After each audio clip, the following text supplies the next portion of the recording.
Oi, boa tarde.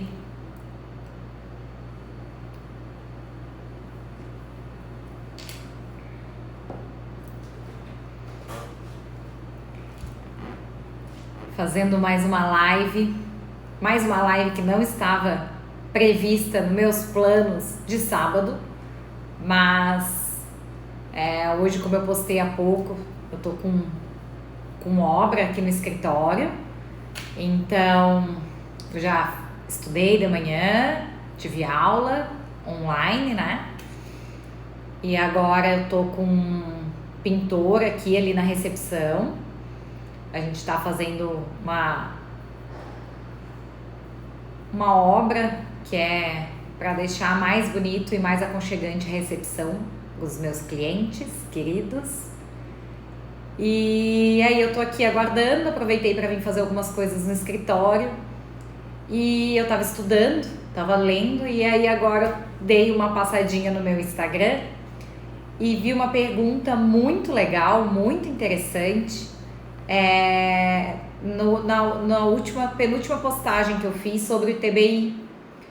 E aí a pergunta até um corretor de imóveis, ele é um corretor de imóveis do Rio Grande do Sul, ele me pergunta o seguinte, ele fala que trabalha há 20 anos e ele quer saber a obrigação das despesas com a transferência do imóvel, porque na verdade a minha postagem que eu coloquei, cafezinho, a postagem que eu fiz é referente à decisão que saiu pacificando o entendimento que é ilegal a cobrança do ITBI, que é aquele imposto de transmissão de bens imóveis, antes da transmissão do bem. Porque no nosso código, ele fala que a transmissão dos bens imóveis, eles só ocorrem com o registro de imóveis. É só quando a gente leva o título, seja ele por instrumento particular, que é um contrato, ou aquele contrato de financiamento com banco, ou público, que é aquele documento, a escritura pública, quando a gente leva esse documento para o cartório de registro de imóveis.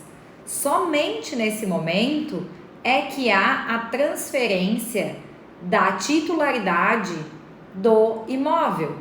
Por isso que a gente escuta muitas vezes aquele jargão que falam que só é dono quem registra, porque antes do registro você é apenas um possuidor, você tem a posse, mas a propriedade só tem quem registra. Então, no nome de quem estiver o imóvel no cartório de registro de imóveis, e a gente fala, lá tem uma matrícula, uma certidão com um número, e lá fala proprietário, pessoa fulano de tal. Aí depois pode ter uma averbação, registro de compra e venda, e aí vai ter lá todas as compras e vendas posteriores desse imóvel e com o nome do novo proprietário. Então, como eu coloquei essa postagem lá, esse corretor de imóveis me perguntou. E eu achei muito legal, porque pra gente, né? Eu até outro dia estava conversando com uma advogada, colega, minha amiga, e eu estava falando para ela é muito fera no direito do trabalho, ela é minha parceira há muitos anos do escritório, em tudo que a gente faz de direito do trabalho, eu faço em parceria com ela. E aí eu tava falando para ela começar a fazer vídeo, e ela é muito tímida, e aí eu falei para ela, fala do óbvio, porque o que é óbvio pra gente, aquilo que é bem da tua rotina, do teu dia a dia, muitas pessoas não sabem. E essa pergunta foi muito engraçada, porque eu nunca falei sobre isso, e é uma coisa tão óbvia, né? Pra mim, lógico, né, que sou operadora do direito, que lido com isso há 15 anos, mas para as pessoas não é. Então, fiquei muito feliz com a pergunta, porque me inspirou a fazer esse vídeo, e às vezes a gente fica sem assunto, a gente acha que não tem assunto, né? E acabei tendo um assunto para vir aqui conversar com vocês. Então é isso, vamos lá então, para quem entrou agora, doutor Felipe, tudo bem? Igor, eu tava enrolando aqui esperando vocês entrar. Então agora eu vou introduzir o tema.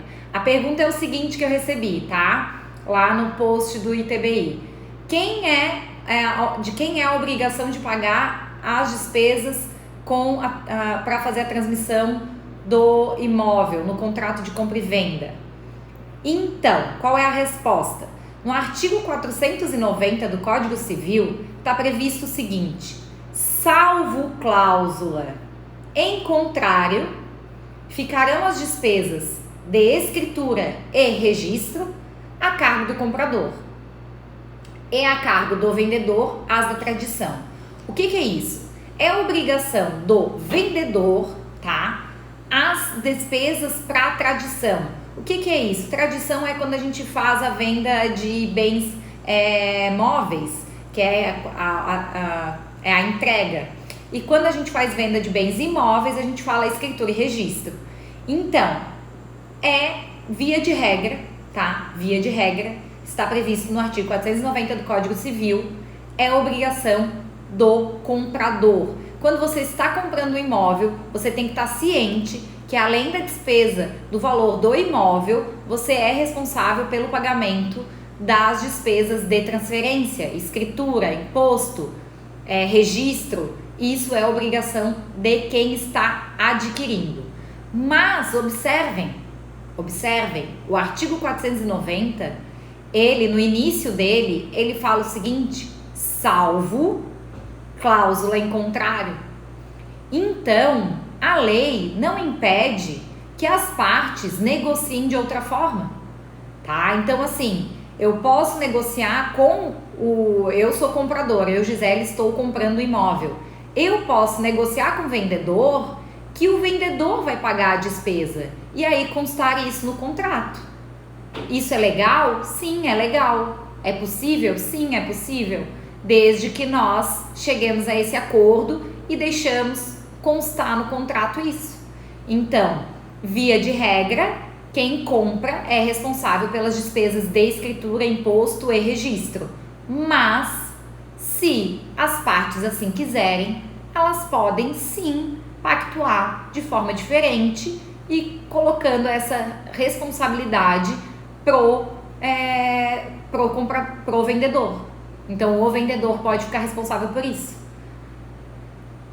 E aí, as partes resolvem da melhor forma que elas entenderem. Mas, se não tiver nada no contrato, é sim a responsabilidade do comprador. Gente, eu acho que era isso. Vou ficar mais um pouquinho aqui no escritório de castigo, esperando o pintor. Mas enquanto isso, eu vou tentar responder mais algumas das perguntas que eu recebi. Eu vou abrir também uma caixinha para vocês me mandarem mais alguma pergunta. Tá bom? Um bom sábado, todo mundo em casa, se cuidando. Bom descanso.